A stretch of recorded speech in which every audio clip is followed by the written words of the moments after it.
डालेंगे प्रोजेक्टाइल। अब जे आप इन तीनों में से आप खुद सोचो किस इक्वेशन का यूज़ करके हमारी हाइट आ सकती है। हाइट मतलब कि इसके मिड वे में आके ना इसकी एक मैक्सिमम हाइट होंगी, और मैंने मैक्सिमम हाइट में पहले ही बताया था कि v/0 होगा और सिर्फ वेलोसिटी ऑफ x ही रहेगी। ठीक है, मतलब कि इसमें सिर्फ वेलोसिटी ऑफ x ही रहेगी, मतलब u cos थीटा ही रहेगी इसकी वेलोसिटी। अगर आपसे पूछे what is the velocity at highest point, तो आपकी क्या आंसर होगा? आपका आंसर होगा u cos थीटा, जितनी मतलब जहाँ पे थी तब जहाँ पे, क्योंकि वेलोसिटी ऑफ y 0 है, मतलब वेलोसिटी ऑफ y 0 है, तो नेट वेलोसिटी कहीं ना कहीं हो जाएगी जितनी वेलोसिटी ऑफ x की थी। ठीक है, अगर आपको ये हाइट पूछे कितनी हो जाएगी, तो वो आप इस इक्वेशन का यूज़ करके निकाल सकते हो कैसे होगी। वो आप डिस्प्लेसमेंट वाले का यूज़ करोगे। किसका इक्वेशन आपको ठीक लग रहा है कि आपको क्या करके हमारी हाइट आ जाएगी? हाइट देखो क्या सिर्फ वाई एक्सिस में वेरी कर रही है ना, तो कहीं ना कहीं वाई एक्सिस में हमारी हाइट वेरी कर रही है, तो हम कहीं ना कहीं इक्वेशन को वाई एक्सिस में लिखेंगे। तो कौन सी इक्वेशन को लिखेंगे? हमारे पास डिस्प्लेसमेंट वाला हम एस की वैल्यू निकाल रहे हैं, एस वाली को अगर हम वाई एक्सिस में लिखें, ठीक है, तो एस एक्सिस मतलब कि डिस्प्लेसमेंट कितनी हो रही है, इस पॉइंट पे आके हमारी डिस्प्लेसमेंट कितनी हो रही है, तो इस प्लेट में पॉइंट पे आके हमारी डिस्प्लेसमेंट कहीं ना कहीं एच हो रही है। वाई एक्सिस में बोल रही हूँ, एक्स एक्सिस में तो मैं बाद में बताऊँगी, बट वाई एक्सिस में इसकी डिस्प्लेसमेंट एच हो रही है। ये पॉइंट एच से आगे बढ़ा है, तो एच, ठीक है, वाई में तो आगे इसी क्वेश्चन को हमने वाई एक्सिस में लिखा है। वेलोसिटी ऑफ, और ये यू का मीनिंग क्या होता है? यू का मैंने बताया था इनिशियल वेलोसिटी, इस फाइनल नहीं होती। आप इस कितनी थी, मतलब u y, initial velocity y में कितनी थी? U sine theta. T acceleration कितनी थी? -g थी ना, तो -12g। ये तो हमारे पास हाइट आ गई। ठीक है, अब हाइट में आपको अगर टाइम मैक्सिमम हाइट, ठीक है, ये इसकी मैक्सिमम हाइट आ गई। अब इसका जो टाइम कैसे निकालेंगे? टाइम, अब आपको पता है कि जितना ये इससे हाइट पे पहुँचेंगे ना, इससे ये वाला टाइम भी उतने पे पहुँचेंगे, मतलब ये वाला टाइम इक्वल होते हैं। ये कहीं ना कहीं प्रूव करवाया, मैं इसे प्रूव तो करवाऊंगी भी कभी किसी और वीडियो में स्पेशल करके ये प्रूव बताऊंगी कि किसे time of ascent is equal to time of descent. और इस पूरे को क्या बोलेंगे? Time of flight. इस पूरे पे प्रोजेक्टाइल को टाइम, तो सबसे पहले हम टी, इसी पार्ट में ना मैं टाइम ऑफ फ्लाइट भी निकाल लूँगी, मतलब इस पूरे प्रोजेक्टाइल को ना पहुँचने में कितना टाइम लगता है। ठीक है, क्योंकि एक बार बड़ा टी आ गया, कैपिटल टी आ गया, तो आप से स्मॉल टी निकाल सकते हो। स्मॉल टी मतलब कि ज़्यादा से ज़्यादा पहुँचने तक कितना टाइम लगेगा।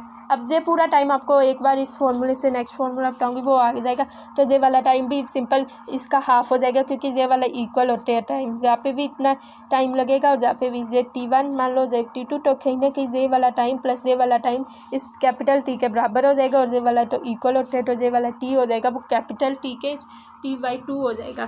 तो पहले तो इस पूरी का हमें टाइम ऑफ फ्लाइट निकालना है। वो कैसे निकालेंगे? इसी पार्ट में मैं अभी इसी का ना थोड़ी सी टाइम की भी वैल्यू पुट करेंगे। पहले तो हम कैपिटल टी की वैल्यू निकाल लेते हैं, टाइम ऑफ फ्लाइट।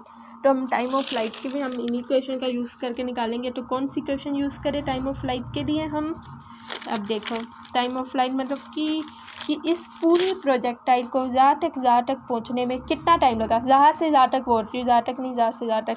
तो इस बार अब इसके लिए हम कौन सा यूज़ करें? जान लो, जेई वाली इक्वेशन हम यूज़ कर लेते हैं, एस वाली, क्योंकि इसमें टाइम भी है, डिस्प्लेसमेंट भी है। अब देखो, डिस्प्लेसमेंट जहाँ से जहाँ तक आई, डिस्प्लेसमेंट की बात कर रही हूँ, डिस्टेंस की नहीं।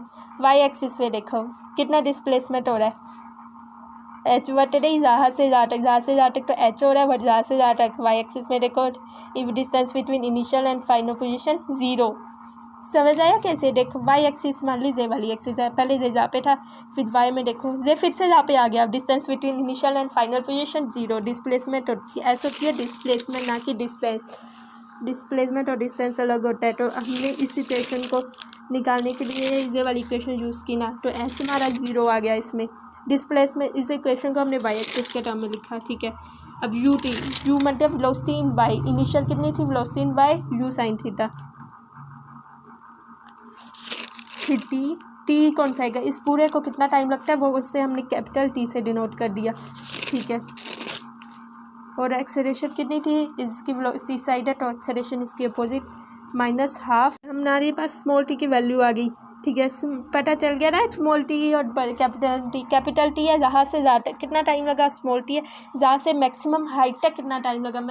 अब ये वाला टाइम इक्वल होता है। तो एक बार देख लो, ये मतलब T1 + T2 = T। ये कैपिटल टाइम टोटल टाइम है और ये T1 जहाँ से जहाँ तक, T2 जहाँ तक। हमें पता है T1 = T2। अब ये इस वाली इक्वेशन में पुट कर देंगे, T1 + T1 = T। तो 2 टाइम T1 = T। तो समझ आया T1 कैसे आया, T/2। ये T है टोटल टाइम ऑफ फ्लाइट और T है वो जितना हाफ टाइम लगा, मतलब टाइम ऑफ एसेंट। तो अब हम इसे अगर T की वैल्यू को पुट कर देंगे तो हमें हमारा आंसर मिल जाएगा U sin θ g। पूरी T में 2 जगह ना T बार जगह भर दो जा, ठीक है। U² sin² θ g²। अब ठीक है, अब ये हो जाएगा U² sin² θ g -½ अब जी से जी कैंसिल हो जाएगा तो ये भी हो जाएगा ½ U² sin² θ g। तो अब देखो, अब इनमें कॉमन कौन से आ रहे हैं, U² sin² θ g कॉमन आ गए। तो अब कौन सा बचा, 1 - 1/2, वो हो जाएगा 1/2। तो ये आ जाएगी मैक्सिमम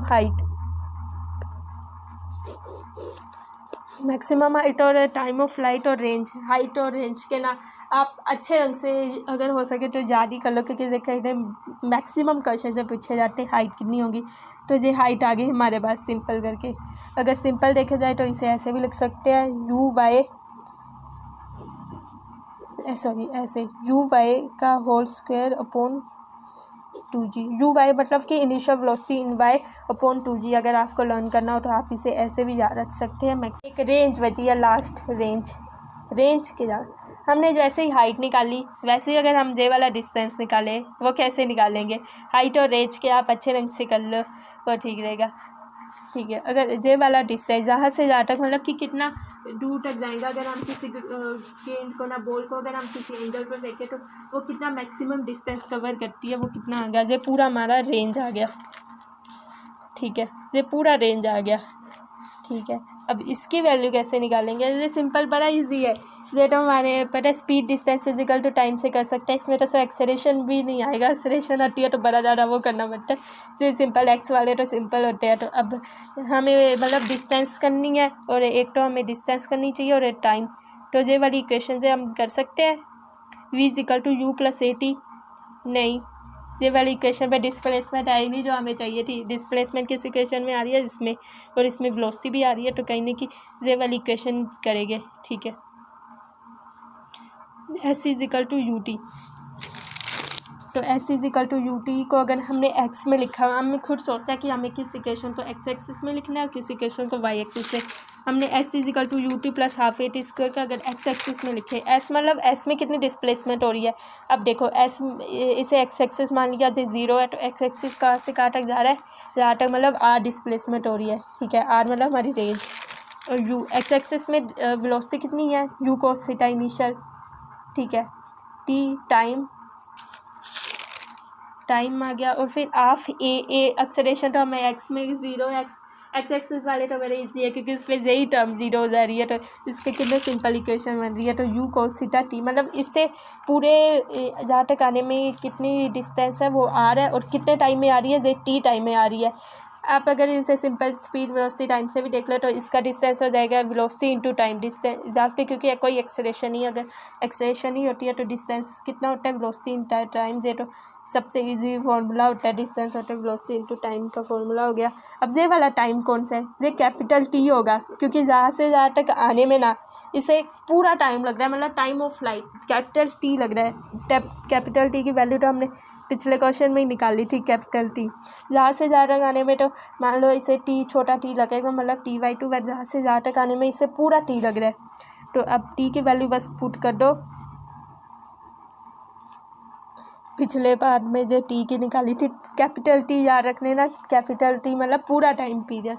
अब पूरा देख लो कितना आ रहा है, आर की वैल्यू देखो 2 sin u² बन जाएंगे, और 2 sin θ cos θ का जो फॉर्मूला सबको पता है, sin 2 θ होता है। समझ आए, sin θ cos θ कितने होते हैं, sin 2 θ g। ये आ गई हमारे पास रेंज। अब रेंज को भी लर्न कर लेना और हाइट मैक्सिमम को भी और टाइम। अब आपको समझ आया कैसे आई। अगर जहाँ पे बात करूँ तो जहाँ पे इस पॉइंट पे कोऑर्डिनेट कितने होंगे, अगर इस कोऑर्डिनेट कितने होंगे, अगर जहाँ पे अगर हाईएस्ट पॉइंट पे अगर आप इसके कोऑर्डिनेट लिखे तो वो क्या होंगे h और r/2 अगर कोऑर्डिनेट, क्योंकि इस जहाँ पे y पे डिस्प्लेस कितना है h हाइट है और जहाँ पे x में कितनी डिस्प्लेसमेंट है r/2। अब वैसे ही टाइम वाला इक्वल था तो ये वाला डिस्टेंस भी इक्वल होता है, ये वाला r/2 होता है और ये वाला भी r/2 और पूरा कैपिटल R होगा, ठीक है, r/2 और ये वाला भी r/2 और इसके कोऑर्डिनेट कितने आ जाएंगे x, सबसे सॉरी जहाँ पे x आएगा पहले x कोऑर्डिनेट आता है r/2 और h, ठीक है। तो पहले x में कितनी आएगी ये r/2 और हाइट में कितनी है y में h। वैसे हर पॉइंट के कोऑर्डिनेट कैसे वेरी कर रहे हैं एक दूसरे से वो भी बता दिए। अब आई होप आपको मेरा वीडियो अच्छा लगे।